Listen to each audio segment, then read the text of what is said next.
Silent Hill F might be the most beautiful horror game ever made. Every flower, every color, every bloom is alive, but not in the way you think. Those blossoms aren't signs of life, they're corpses, feeding on someone's guilt. And the garden they grow in? It's not a town, it is a mind. The mind of a girl who tried to escape her destiny and turned her world into a nightmare. So let's step into the flowers and see what really bloomed in Silent Hill F. Our story begins in 1960s Japan in a quiet mountain town called Ebisuwaka. It is a place of old traditions, family names, and expectations that weigh heavier than the fog itself. Shimizu Hinako is a young girl growing up here, quiet, curious, but always feeling out of place. She is the kind of person who wants to make her own choices, even if they're mistakes. But her life isn't hers to control. Her father, drowning in debt, decides her fate for her. She is to marry into the wealthy Fox clan to save the family's reputation. To everyone else, it sounds like a dream. Power, comfort, security. But to Hinako, it feels like a cage. What no one knows is that her destiny is bigger than marriage. She carries something divine inside her, a connection to the ancient gods that rule this town. And that divine gift is slowly tearing her mind apart, because Silent Hill F isn't about monsters in the streets, it is about the monsters that grow in your head when you lose control of your own life. In the middle of all this chaos, there are two men pulling at both sides of her soul. The first is Shu, her childhood best friend. He is the one person she feels safe with. They grew up together, laughed together, and even call each other Aibo, which means partner. But Shu isn't as kind as he seems. He gives her medicine for her headaches, small red pills, saying they'll help calm her nerves. But those pills are poison disguised as comfort. They slowly break her mind, feeding her confusion and dependence. He wants to save her by making sure she never leaves him.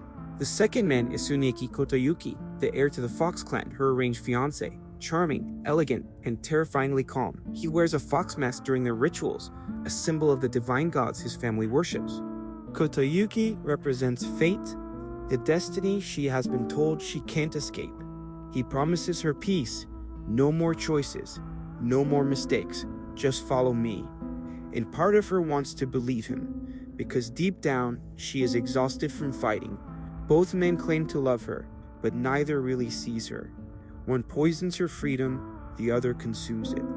They are two faces of the same monster, control dressed as love. Descent into the other world. As her mind fractures, the world around her begins to rot. The streets of Ebisuwaka fill with a heavy fog. The walls of her home bloom with red spider lilies, and a strange fungus begins to spread like a sickness. Her town turns into a living nightmare, a twisted reflection of her mind. This is Silent Hill, not a place on any map, but the landscape of her trauma. Every sound echoes like a memory. Every monster she meets is a piece of herself. The further she goes, the less she knows what's real. Are the flowers really growing out of people, or is she just watching her sanity blossom and decay at the same time? Monsters as metaphors. Each creature Hinako faces isn't there to kill her. They're there to show her what she's been running from. The Ayakashi, scarecrow-like figures with school uniforms and sides, they're her classmates, the ones who used to whisper behind her back. They mock her for being different, for being a tomboy, for wanting freedom. They only move when she isn't looking, because that's how betrayal works. It hides until you turn away. The Kashimashi, faceless women holding kitchen knives, these are the voices of her town's women. The gossiping neighbors, the aunts, the mothers, always loud, always telling her what a good girl should do. Their bodies are like broken dolls, because in her eyes, they already are lifeless figures built to serve, never to think. Then come the beasts, tall, muscular, animal-like men who can't see her, but can hear every sound she makes. They are the men in her life, dominating, loud, ready to attack when she dares to speak. Ierabari are next, hucking monsters with mouths in their stomachs. They scream until the air shakes. They are her father, angry, drunk, blind to the pain he causes. And finally, the mother beast, two bodies fused together, birthing endless lumps of flesh. It is the physical form of Hinako's deepest fear, becoming her mother, a woman broken by childbirth, trapped in silence, and punished for her obedience. Each fight isn't about survival, it is about confrontation, a twisted therapy session played out in blood and blossoms. Deeper Hinako falls into the red-tinted nightmare. The less she can tell where the real world ends and her mind begins. Her home, once filled with warmth, now breathes and pulses, like the walls themselves are alive. Voices whisper her name through the lilies. And the two versions of Hinako, the white bird and the black bird, finally meet face to face. The white bird, her human self, still fights for freedom, to live, to think, to love by her own will. The black bird, her otherworld self,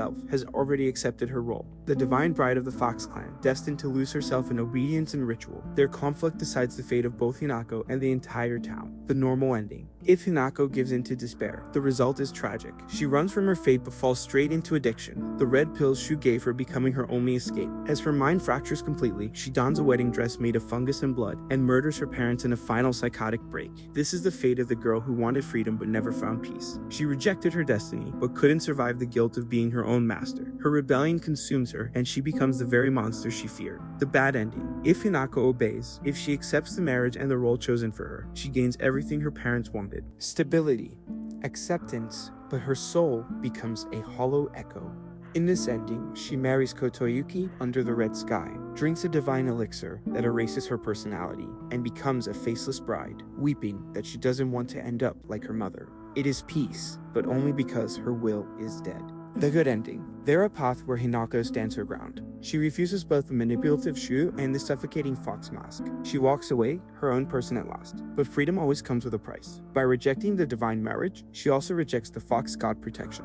Without it, the poisonous mist and fungus that the god once contained begin to spread. The people of her town die or flee, and Hinako stands alone in the ruins of her home. Free but guilty. She saved herself but doomed everyone else. It is the game's most haunting lesson. Sometimes freedom isn't kind. The true ending. If Hinako learns the truth about the gods, about her destiny, she finally faces both halves of herself, and neither wins. She doesn't destroy the divine order, nor surrender to it. She understands it. The two Hinakos, the white bird and black bird, merge into one being. She accepts her duality, the child who wants to be free and the woman who bears responsibility. The gods no longer control her, because she now controls herself. She returns to her town, calm and clear. The flowers stop spreading, the fog lifts. For the first time, she can breathe. It is not a happy ending, but it is complete. She is finally human. The UFO ending. And of course, there's one more ending. The series' long-running joke, the UFO ending. If you collect enough absurd secrets, a flying saucer arrives, piloted by barking dogs and aliens that kidnap the cast. It means nothing, or maybe it means everything. Even hell needs a sense of humor. In the end, every version of Hinako, the addict, the bride, the survivor, the human, is still her. Each ending is a reflection of what she chose to believe about herself. Whether she obeys, rebels, or reconciles, one truth remains. Silent Hill isn't punishing her. It is asking her to look in the mirror and decide which version of herself she can live with. You know, after everything we've seen, the gods, the monsters, the family drama, it is hard not to wonder what Silent Hill F is really trying to say. Because underneath all the horror, there's something a lot more personal going on here. Let's break down what it could actually mean. The town is a reflection of the mind. Notice how the world around her blooms when she panics, the fungal flowers crawling across walls, through her veins, through the people she loves. They aren't just spreading infection, they're spreading emotion. That's why the flowers are both beautiful and horrifying. They symbolize how even the most delicate emotions can rot when suppressed too long. Every petal, every vine, is her anger taking form. The deeper she goes into this world, the more it stops feeling like a town and starts feeling like a diary. Every corner covered in memories she can't let go of. The fox gods. The two fox gods represent the oldest Silent Hill theme, control versus self. The white fox protects order, tradition, the divine plan, everything her family wanted her to obey. The black fox tempts rebellion, emotion, and chaos, everything her heart begged her to follow. Hinako arranged marriage wasn't just about family politics, it was a spiritual contract. She was born as a divine vessel, the one destined to bridge those gods. But she didn't want that role, and so the gods punished her by turning her inner conflict into the world itself. The infection isn't divine wrath, it is psychological backlash. The flowers only bloom when she denies who she really is. Shu and Fox Mask. In Hinako's story, both men represent different prisons. Fox Mask, her arranged suitor, offers safety, a cage made of gold. He tells her, "You won't have to suffer anymore, just obey." It is the temptation of surrender, peace without agency. Shu, on the other hand, pretends to free her. He calls himself her partner, but behind the kindness, he poisons her literally. The red pills he gives her don't save her, they make her dependent. His love is possession disguised as care. Both men are reflections of a society that tells women their value comes from how they serve others. And Hinako, real horror isn't the monsters chasing her, it is realizing that everyone around her, even the ones who love her, are trying to own her. Monsters as mirrors, every creature in Silent Hill F is a page ripped from Hinako's subconscious. The Ayakashi, the scarecrow-like students, move only when she looks away, just like the gossip that haunted her school life. They mock, they whisper, they turn their backs until she turns hers. The Kashimashi, faceless women clutching knives, are the perfect wives of her village. They bend backward, smile wide, and keep quiet, the image of every woman told that silence is virtue. Their missing faces say it all, they've lost their identities to become someone else's possession. The beasts, the masculine monsters, are men twisted by greed and lust. They grope, snarl, and lick,